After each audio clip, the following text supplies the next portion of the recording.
আর লক্ষ দরুদ করছি সোনার মদিনায় কামলিওয়ালা নবী, নুরুন নবী, হায়াতুন নবী, ইমামুল আম্বিয়া নবী মুহাম্মদুর রাসূলুল্লাহ সাল্লাল্লাহু আলাইহি ওয়াসাল্লাম নূরি দরবার সোনার মদিনায় উচ্চ আওয়াজে আদায় করছি আলহামদুলিল্লাহ।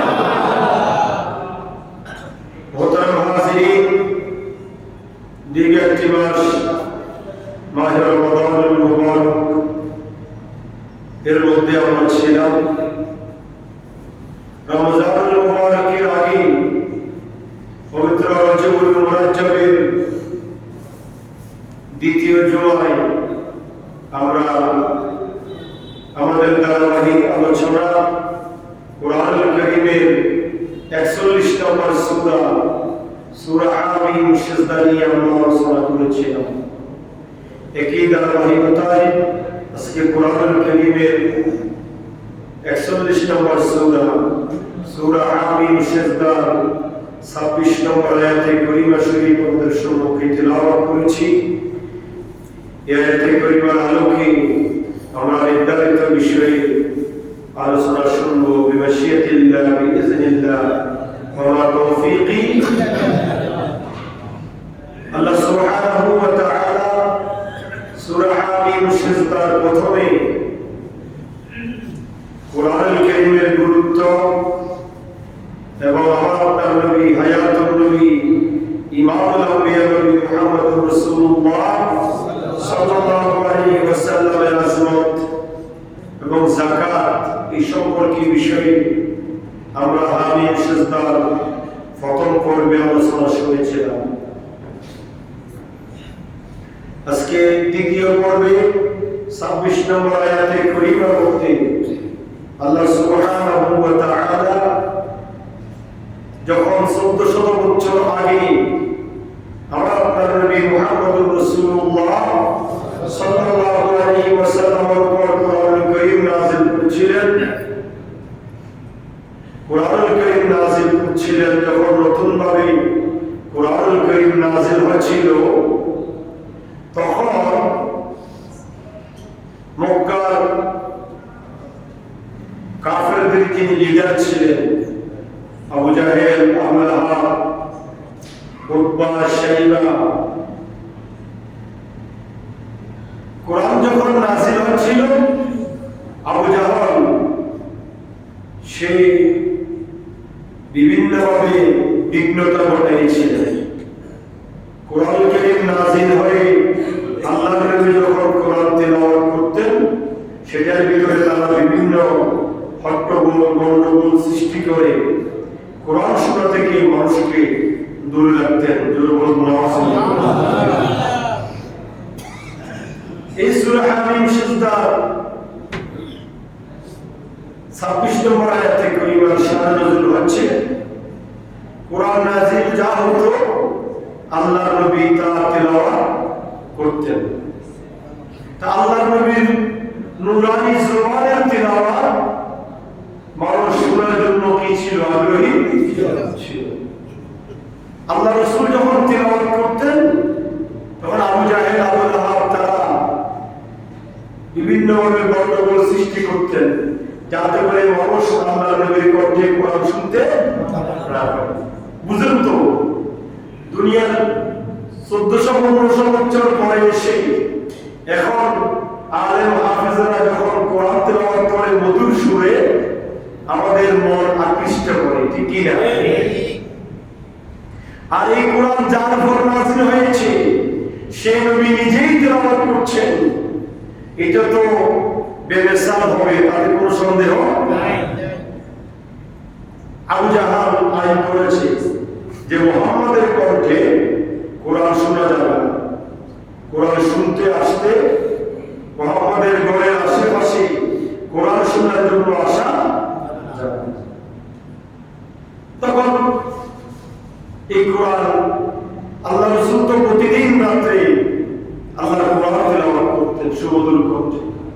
আল্লাহ রাসূলের কণ্ঠস্বরের তিলাওয়াত শোনার জন্য কাফের মুশরিকরা সহ এসে তীর্থের কাকের মতো রাসূল খোদার ঘরের চতুর্পাশে দাঁড়িয়ে থাকতেন।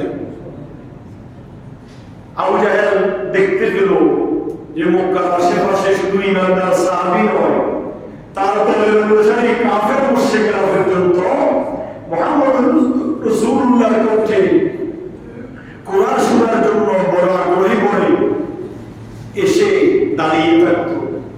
তখন আবু জাহেল আইন করেছে যে আজকে থেকে আর মুহাম্মদের কণ্ঠে কোরআন শোনার জন্য আসা যাবে না। কঠোর আইন, কঠোর নির্দেশ। এখন আবু জাহেল আইন করেছে, আশেপাশে যারা আছে তারা মনে করেছে আবু জাহেল যেহেতু আইন প্রয়োগ করেছে তাহলে তো আর আবু জাহেল আজকে কোরআন শোনার জন্য আসবে না, তাহলে আমরা যারা মুহাম্মদের কণ্ঠে কোরআন শোনার জন্য আগ্রহী আমরা একটু যাই, এই সুযোগে মুহাম্মদ রাসূলুল্লাহর কণ্ঠে কোরআন তেলাওয়াত শুনব।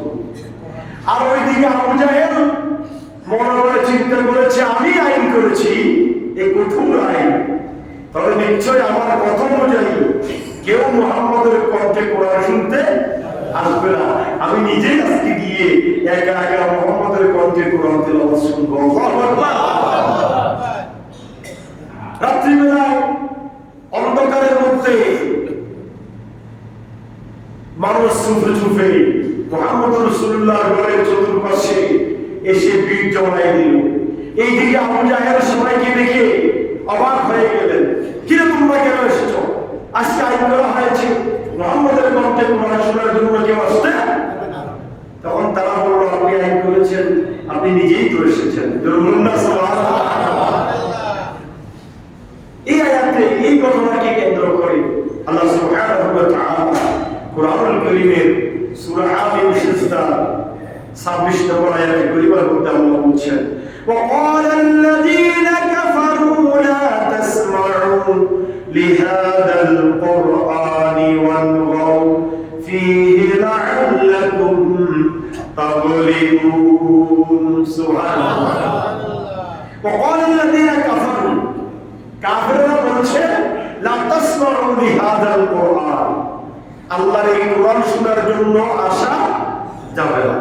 কে বলেছে? আবু জাহেল, আবরাহা, তারা আইন করেছে। আল্লাহ তাদের সেই আইনকে মুসলমানদের ঈমান আকীদা মজবুত হওয়ার জন্য, কোরআনের দিকে আকৃষ্ট হওয়ার জন্য আল্লাহ আমাদের জন্য কোট করে নাযিল করে দিয়েছেন।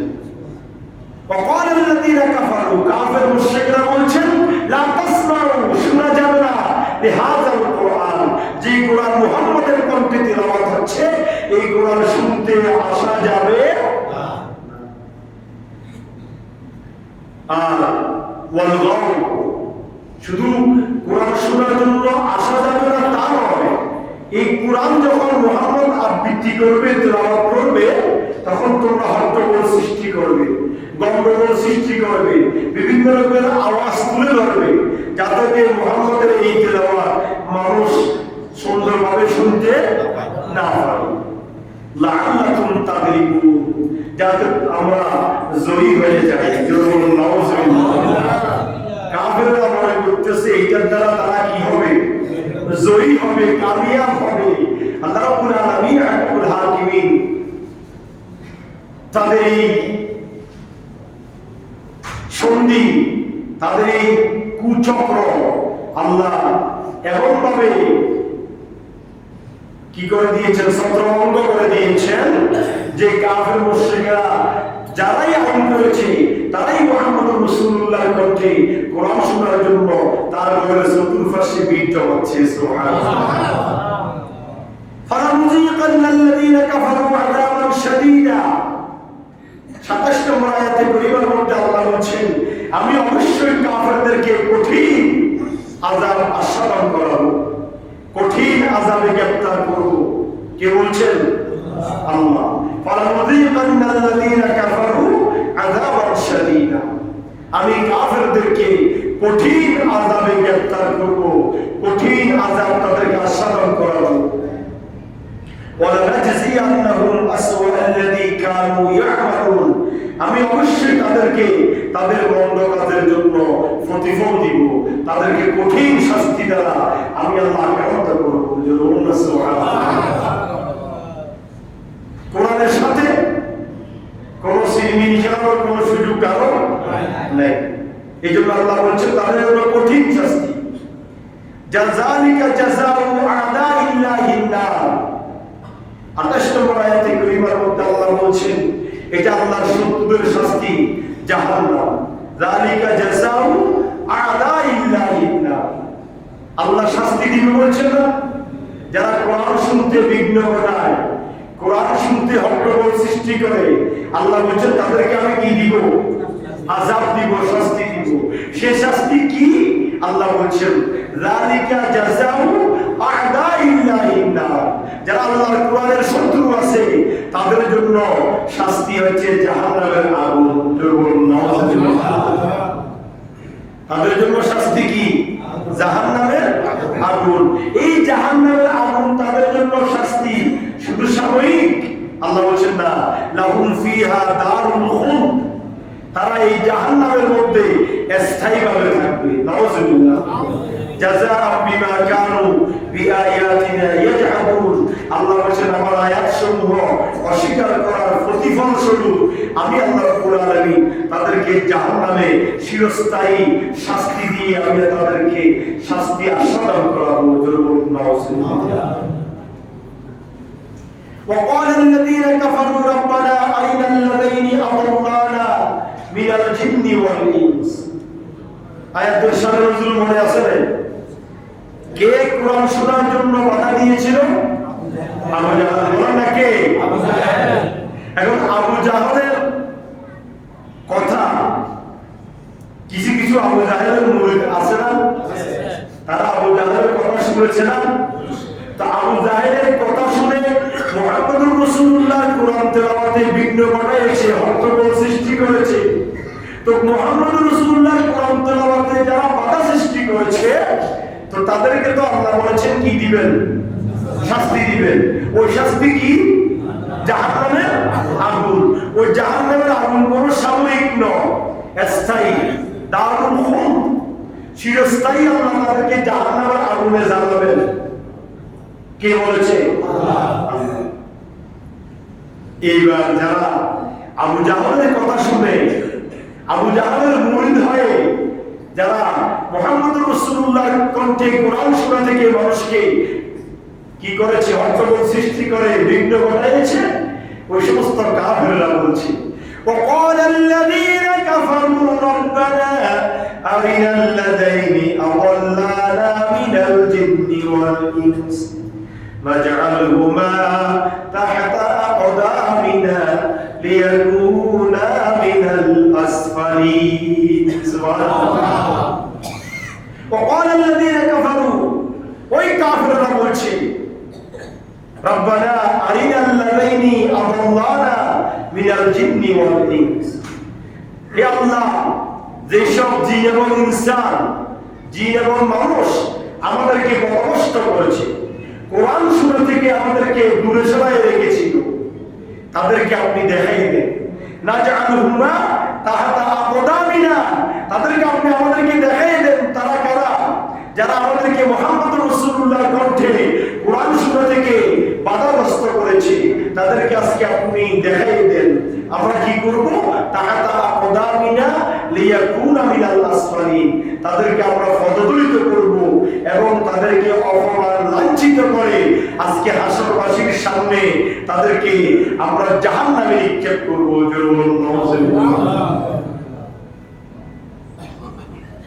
কোরআনুল কারীমের অন্যত্র বিভিন্ন আয়াতে কারীমা আছে, যারা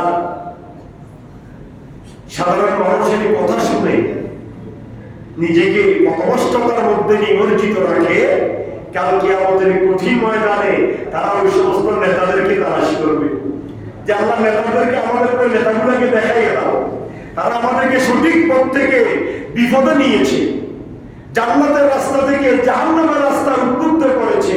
আজকে তাদেরকে আমাদেরকে দেখাই দাও, আমরা তাদেরকে পদদলিত করে জাহান্নামে প্রবিষ্ট করব। তাহলে এই 26, 27, 28, 29, 30 এই আয়াতে কারীমাগুলো দ্বারা আমরা বুঝতে পারলাম কোরআনুল কারীম যেখানে তিলাওয়াত হবে সেখানে অত্যন্ত নীরবতার সাথে আল্লাহর কোরআন তেলাওয়াত শুনতে হবে। সুবহানাল্লাহ। কোরআন তেলাওয়াতে এখন কয় নাকি 10 নাকি। এই কোরআন তেলাওয়াত করলে সওয়াব, শুনলে সওয়াব, কোরআন দেখলে সওয়াব। সুবহানাল্লাহ। এইজন্য আল্লাহ রাব্বুল আলামিন কোরআনুল কারীমের সূরা আরাফের 204 নম্বর আয়াতে কারিমার মধ্যে বলেছেন, ওয়া ইযা কুরিয়াল কুরআনু ফাসতামিউ লাহু ওয়া আনসিতু লাআল্লাকুম তুরহামুন। সুবহানাল্লাহ। ওয়া ইযা কুরিয়াল কুরআন, যখন তোমাদের সামনে আল্লাহর কোরআন তিলাওয়াত করা হবে, ফাসতামিউ লাহু ওয়া আনসিতু, তোমরা শুনো এবং চুপ থাকো। আল্লাহু আকবার। তোমরা শুনো এবং চুপ থাকো। এই জন্য এই আয়াতে কারিমার উপর ডিফেন্স করে হানাফি মাযহাবের আলেমগণ বলেছেন যে যখন জাহের কেরাতে মাগরিব, ইশা, ফজর, জুমা এই সমস্ত কেরাতে ইমাম সাহেব যখন উচ্চ আওয়াজে কোরআন তেলাওয়াত করবে, তখন তোমরা শুধু সানা পড়ে চুপ করে দাঁড়িয়ে থাকো, তোমরা তার এই কণ্ঠের তেলাওয়াত শুনো। সুবহানাল্লাহ। ওয়াইদা কুরিয়াল কুরআন ফাসতামিউ লাহু ওয়া আনসিতু, যখন তোমাদের সামনে আল্লাহর কোরআন তিলাওয়াত করা হয়, তোমরা তা শুনো এবং চুপ থাকো। সুবহানাল্লাহ। এইজন্য এটা শোনার জন্য তিলাওয়াতটা কি হইতে হবে? স্পষ্ট হইতে হবে। কথা বলেন না? আমি আপনাকে ডাকলাম, এখন এমন ভাবে ডাকলাম যে আপনি শোনার মতো ডাকিলেন, আপনার নামটা স্পষ্ট করি বলি নাই, তাহলে কি আপনি শুনে জবাব দিবেন? হ্যাঁ, আমার ডাকাটা তো আপনি শুনতে হবে এবং স্পষ্ট হইতে হবে। এই জন্য এই আমাদের যে রমজান গেল, প্রায় মসজিদে, বিভিন্ন মসজিদে মাশাআল্লাহ ইল্লা মাশাআল্লাহ দুই একটা কিছু কিছু মসজিদে কোরআন তেলাওয়াত রমজানে স্পষ্ট দৃষ্টিভাবে তেলাওয়াত করার বলার কথা হয়, এবং হাফেজরাও স্পষ্ট করে পড়ে, দৃষ্টিভাবে পড়ে, সামিঈন যারা শ্রোতা মুসল্লি তারাও দৃষ্টিভাবে শোনার জন্য আগ্রহ নিয়ে আসে, যাতে করে 20 রাকাত পড়তে 1.5 ঘন্টা 2 ঘন্টা সময় লাগলেও আমাদের মুসল্লিদের কোনো আপত্তি নাই। ওইটা হচ্ছে শরীয়তের সত্যিকার নিয়ম, যে ওয়াইদা কুরিয়াল কুরআনু ফাসতামিউ লাহু ওয়া আনসিতু, যখন তোমাদের সামনে আল্লাহর কোরআন তেলাওয়াত করা হবে, তোমরা শুনো এবং চুপ থাকো। শোনার জন্য তেলাওয়াতটা কি হইতে হবে? স্পষ্ট হইতে হবে। এটা ভবিষ্যতে আমাদেরকে মাথায় রাখতে হবে। আল্লাহর কোরআন শোনার জন্য আমাদেরকে সময় দিতে হবে। আমরা তো অন্য কোনো কাজ করতেছি না, আল্লাহর কোরআন শুনতেছি। এখন হয় নাকি 10 নাকি, তো রমজানে 10 থেকে 70, 70 থেকে 700, 700 থেকে 150 সওয়াব দিবেন কে? আল্লাহ। এটা আমাদের জন্য আগামী 1 বছর পরে আমাদেরকে এখন থেকে এই কোরআন শোনার জন্য প্রস্তুতি নিতে হবে। তারপর ধীরে ধীরে কোরআন তেলাওয়াত করবে, আমরা ধীরে ধীরে শুনবো, যাতে করে সব কোরআন শোনার সওয়াব আমাদের আমলনামায় নিতে পারি। আল্লাহ যেন তৌফিক দান করে। আমিন। কারণ শরীয়তের মাসালা হচ্ছে কোরআন তেলাওয়াতে বিঘ্ন ঘটানো, কোরআন তেলাওয়াত করতে গিয়ে হট্টগোল সৃষ্টি করা, আওয়াজ করা, এটা কুফরি। যেরকম নাউজুবিল্লাহ, যে ব্যক্তি এটা করবে সে কাফের হয়ে যাবে, তার ইমানে দুর্বলতা আসবে। আর নীরবতার সাথে এই কোরআন শোনা, এটা হচ্ছে ওয়াজিব। নীরবতার সাথে এই কোরআন শোনা, এটা কি ওয়াজিব। কোরআনুল কারীমের সূরা আরাফের 204 নম্বর আয়াতে কারিমা কি, ওয়াইদা কুরিয়াল কুরআন ফাসতামিউ লাহু ওয়া আনসিতু লাআল্লাকুম তুরহামুন। সুবহানাল্লাহ। তারপরে আসেন কোরআনুল কারীমের সূরা হামিম সিজদা 30 নম্বর আয়াতে কারিমা। এই আয়াতে কারিমা আল্লাহ বলেন, ইন্নাল্লাযীনা ক্বালু রাব্বুনাল্লাহ সুম্মা ইসতাকামু তাতানাজ্জালু আলাইহিমুল মালায়েকা আল্লা তাখাফু ওয়া লা তাহজানু ওয়া আবশিরু বিল জান্নাতি আল্লাতী কুনতুম তুআদুন। সুবহানাল্লাহ। আল্লাহ বলেন যে ওয়াইজা কুল ইন্নাল্লাযীনা ক্বালু রাব্বুনাল্লাহ, নিশ্চয় আমার বান্দাদের মধ্যে যারা ঈমানদার, মুসলমান, মুমিন, মুত্তাকি, পরহেজগার। ক্বালু, তারা বলে রব্বুনাল্লাহ, আমাদের রব কে? আল্লাহ। সুবহানাল্লাহ বলেন না? আমাদের রব কে? আল্লাহ। আল্লাহ আমার রব, রবই আমার রব। এটা তো কোনো সন্দেহ আছে? কারো কোনো সন্দেহ আছে? সন্দেহ থাকলে ঈমান থাকবে? আল্লাহ আমার রব, রবই আমার রব। এইটা আমরা মুখে বলি, আমাদের কিন্তু অন্তরে নাই। অন্তরে আমরা অন্যের গোলামি করি, অন্যের কাছে ধর্ণা করি, অন্যের কাছে সাহায্য চাই। কথা ঠিক না বেঠি? আল্লাহ রাব্বুল আলামিন বলছেন ইন্নাল্লাযীনা ক্বালু রাব্বুনাল্লাহ, আমার ইমানদার মুমিন বান্দাদের মধ্যে যারা বলে রাব্বুনাল্লাহ, আমার রব হচ্ছে একমাত্র আল্লাহ। আমাদের রব কে? আল্লাহ। যারা বলে না রব কে? আল্লাহ। সুম্মা ইসতাকামু, যারা এই কথা বলে এটার উপর ইস্তেকামত থাকে যে আমার রব একমাত্র আল্লাহ, আমার হায়াত, মওত, রিজিক, ইজ্জত, সম্মান সবকিছু একমাত্র দেনওয়ালা কে? আল্লাহ। এই কথার উপর যারা ইস্তেকামত থাকবে, অবিচল থাকবে, আল্লাহ বলেন তাতানাজ্জালু আলাইহিমুল মালাইকা, আমি আল্লাহ তাদের জন্য আকাশ থেকে কাতারে কাতারে ফেরেশতা নাযিল করে দিব। সুবহানাল্লাহ। আল্লাহ চাইলে আপনাকে ফেরেশতা নাযিল করে সাহায্য করতে পারে না? পারে কি পারে না? আল্লাহ তাখাফু ওয়া লা তাহজানু, দুনিয়ার জন্য তাদের কোনো ভয় নাই। আল্লাহ তাখাফু, কিসের ভয়? আমি যদি আরেকজনের গোলামি না করি, আমি যদি সরকারের গোলামি না করি, আমি যদি অমুকের গোলামি না করি, আমি খাবো কিভাবে, চলবো কিভাবে, এই চিন্তা চেতনা তাকে করতে হবে না। তার রিজিকের চিন্তা, তার দৌলতের চিন্তা, তার সুস্থতার চিন্তা, তার সার্বিক কল্যাণের চিন্তা করবে কে? আল্লাহ। আল্লাহ বলেছেন তাতানাজ্জালু আলাইহিমুল মালাইকা, আমি আল্লাহ তোমার জন্য আকাশ থেকে ফেরেশতা নাযিল করে তোমাকে সাহায্য করব। আল্লাহ তাখাফু, দুনিয়াতে তোমার কোনো ভয় থাকবে না। ওয়ালা তাহজানু, আর যে বান্দা এই দুনিয়াতে আল্লাহকে আল্লাহ মেনে আল্লাহর উপর অবিচল থাকবে, আখিরাতে তার কোনো চিন্তা নাই। সে কি জান্নাতে যাবে কিনা এই চিন্তা তার অন্তরে থাকবে না। যারা আল্লাহকে আল্লাহ মেনেই দুনিয়ার জীবন বসর করবে, তারা মরতে দেরি, তাদের জন্য জান্নাত অপেক্ষা করবে। সুবহানাল্লাহ। আল্লাহ বলছেন ওয়া আবশিরু বিল জান্নাহ। সুবহানাল্লাহ। আচ্ছা, আল্লাহর কথার কোনো ত্রুটি আছে? কোনো বিঘ্নতা আছে? কোনো দুই কথা আছে? লা তাবদীলা লিকালিমাতিল্লাহ। আল্লাহ বলছেন আমার কলেমা, আমার কথার কোনো রদবদল নাই, আমি যেটা বলি সেটাই করি।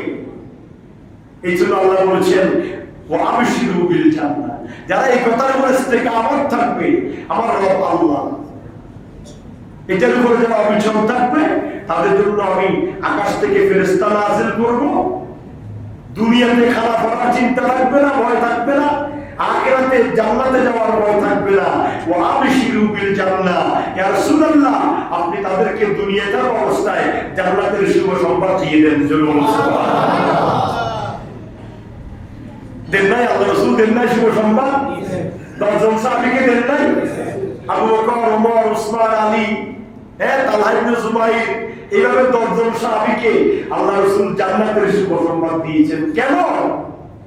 গোটা পৃথিবীর জমিন, মক্কার জমিন যখন কুফরিতে নিমজ্জিত, রাসূল পাকের বিরোধিতায় নিমজ্জিত, আল্লাহ রাসূলকে কাঁদবে, মারবে, ধরবে এই চিন্তায় নিমজ্জিত, তখন একমাত্র সিদ্দিক আকবর আল্লাহর উপর ইস্তেকামত রেখে জান্নাতের আশায় আল্লাহ রাসূলকে রাজি করার জন্য, আল্লাহকে রাজি করার জন্য কাফের মুশরিকদের তীরগুলা নিজের বুকের ভিতর ধারণ করেছে, রাসূল পাককে হেফাজতে রেখেছে। কথা বলে ঠিক কি না?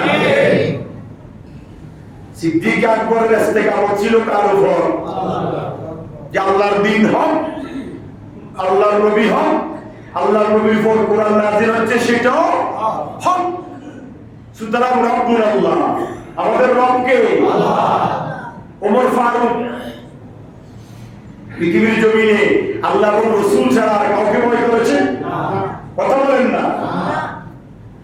হযরত ওসমান, হযরত আলী, এই সমস্ত সাহাবীরা যখন গোটা মক্কার জমিন কুফরের ভিতর নিমজ্জিত ছিল, তখন এই সমস্ত সাহাবীরা আল্লাহর উপর ইস্তেকামত ছিল।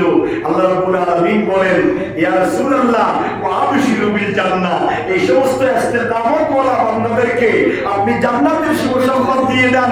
আল্লাহ রাসূল বলেন, আবু বকর ফিল জান্নাহ, ওমর ফিল জান্নাহ, ওসমান ফিল জান্নাহ, আলী ফিল জান্নাহ, তালহা বিন জুবাইর ফিল জান্নাহ, এইভাবে 10 জন সাহাবীর নাম ঘোষণা করেছেন। ইয়া রাসূলুল্লাহ, আপনি আপনার কিয়ামত পর্যন্ত যত উম্মত দুনিয়াতে আসবে তাদেরকে আপনি জানিয়ে দেন, তারা যারা এইভাবে আল্লাহর উপর ইস্তেকামত থেকে নিজের জীবন পরিচালনা করবে, আমি আল্লাহ রাব্বুল আলামিন তাদেরকে একের পর এক জান্নাতে প্রবেশ করাবো। সুবহানাল্লাহ। এই ইস্তেকামতটা কি? হযরতে আবু বকর সিদ্দিক রাদিয়াল্লাহু তাআলা আনহু এবং ওমর ইবনে খাত্তাব, হযরত ওসমান, আবু বকর এবং ওসমান রাদিয়াল্লাহু তাআলা আনহুমা দুজনে আয়াতে কারিমা তাফসীর করেছেন। ইস্তেকামত মানে খাঁটিভাবে আমল করা। সুবহানাল্লাহ। ইস্তেকামত মানে খাঁটিভাবে কি করা? আমল করা। আমলের ভিতরে কোনো ত্রুটি না থাকে, এটাই বলা হয় আল্লাহর উপর ইস্তেকামত। আর হযরত ওমর ইবনে খাত্তাব বলেছেন, একটু বাড়াই বলেছেন, কয় নম্বর খলিফা? কয় নম্বর? খলিফাতুল মুসলিমিন। হযরত ওমর ইবনে খাত্তাব রাদিয়াল্লাহু তাআলা বলেছেন, আল ইস্তিকামাতু আন তাস্তাকিমু আলাল আমরি ওয়ান নাহি।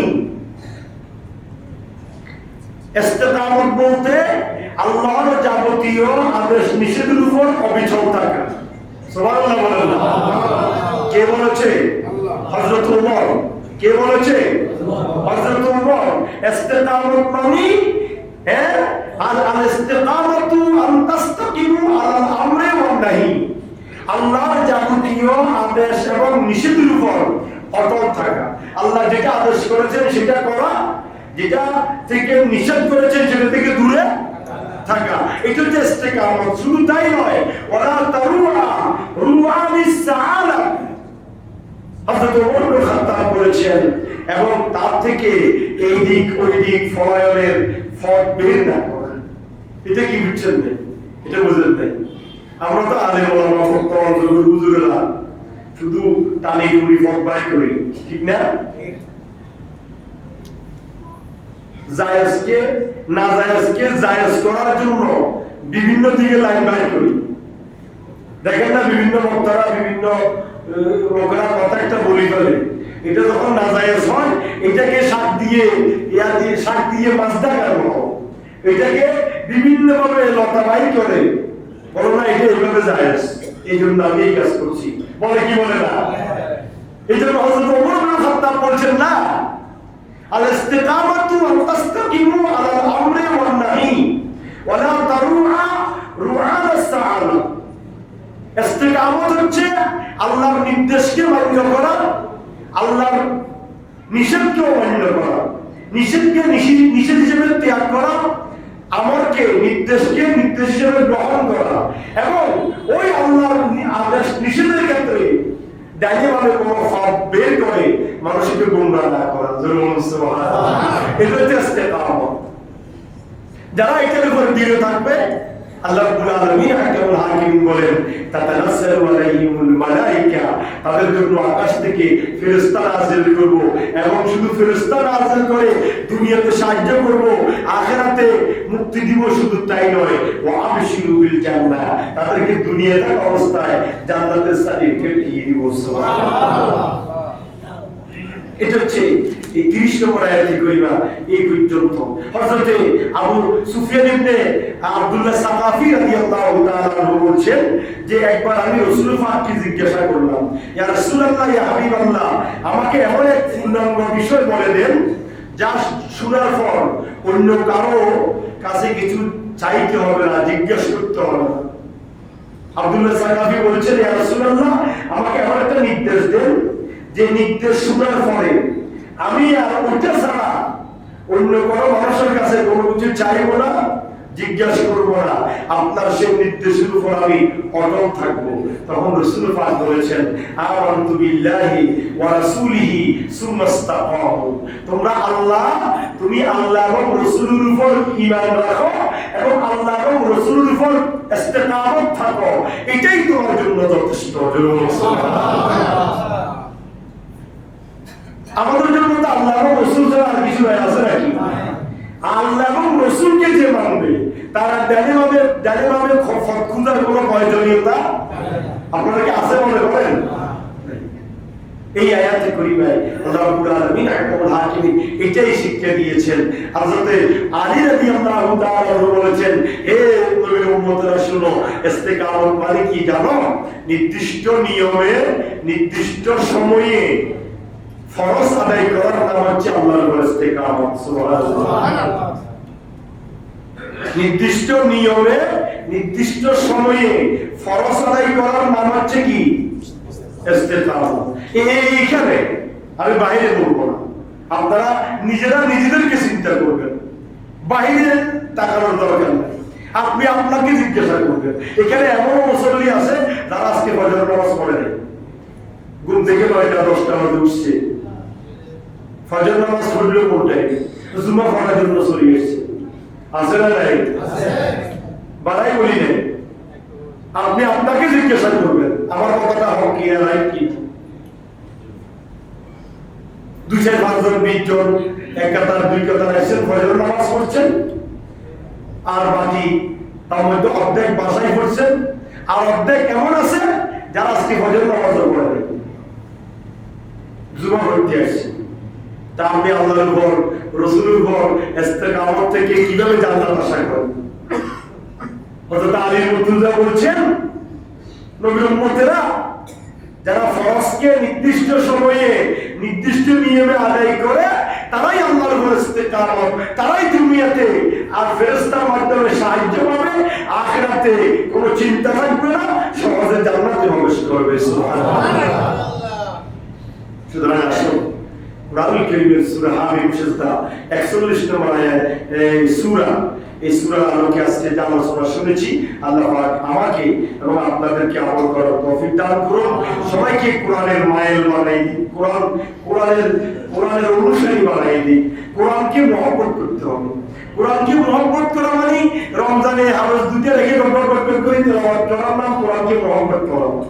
কোরআনকে মহব্বত করা হচ্ছে যে কোরআন আনসিতু ফাসতামিউ লাহু ওয়া আনসিতু, সুন্দরভাবে স্পষ্ট করে পড়তে। আপনি যারা মক্কা শরীফে কি করবে অনলাইন গিয়েছেন তারা আসি বলতেছে, হুজুর 1-1.5 ঘন্টা 2 ঘন্টা সময়, আমাদের এখানে মুনাজাত 5 মিনিটের পর 7 মিনিট হলে সমালোচনা চলে। এই আব্দুর রহমান সুলাইহি নাকি 1 ঘন্টার উপরে শুধু বিতির নামাজের মুনাজাত করছে। আমি তো ইউটিউবে দেখতেছি, আর ওরা সশকে দেখেছে। তো দাঁড়াইতে কোমরে ব্যথা, মাথায় ব্যথা, ফাজরে ব্যথা, কেউ কি সমালোচনা করতেছে, হুজুর এত লম্বা কিলে করল।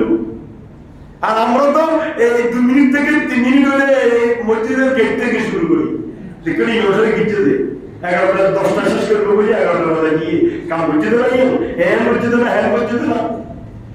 আর ওখানে 1 ঘন্টার উপরে বিতির নামাজ 2 রাকাত শেষ করি। তৃতীয় রাকাতে শাফি মাযহাবে বিতির নামাজ আমাদের থেকে ভিন্ন। তৃতীয় রাকাতে ওরা নিয়ত বেঁধে ফাতিহা ইখলাস পড়ে রুকুতে যাবে, রুকু থেকে উঠে দাঁড়াবে, এটা শাফি মাযহাব। দাঁড়িয়ে লম্বা মোনাজাত 40 মিনিট 50 মিনিট 1 ঘন্টা 10 মিনিট নামাজ অবস্থায় দাঁড়িয়ে আছে লক্ষ লক্ষ মানুষ রাস্তায়, মসজিদের ভিতরে এসির ভিতরে রাস্তায় দাঁড়িয়ে আছে 1 ঘন্টা।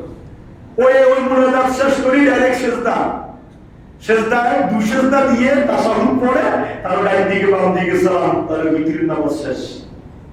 কোরআন আমরা কি শুনি, আমরা কি মুসলমান? সুতরাং আসুন এই কোরআন শোনার জন্য রমজানের আরো 1 বছর বাকি, আল্লাহ যদি হায়াত দেয় এই 1 বছর থেকে প্রস্তুতি নেবেন যে আগামী রমজানে ধীরে স্থিরভাবে আস্তে আস্তে আল্লাহর কোরআন শুনবো। আমিন বলেন। এবং আল্লাহর উপর আমরা প্রত্যেক কাজে দ্বিতীয়টা ইস্তেকামত রাখবো, এই আশা ব্যক্ত করে আল্লাহ আমাকে এবং আমাদের সবাইকে আমল করার তৌফিক দান করুন। আমিন। আসসালামু আলাইকুম ওয়া রাহমাতুল্লাহি ওয়া বারাকাতুহু। দাঁড়িয়ে যান, সামনের খালি জায়গা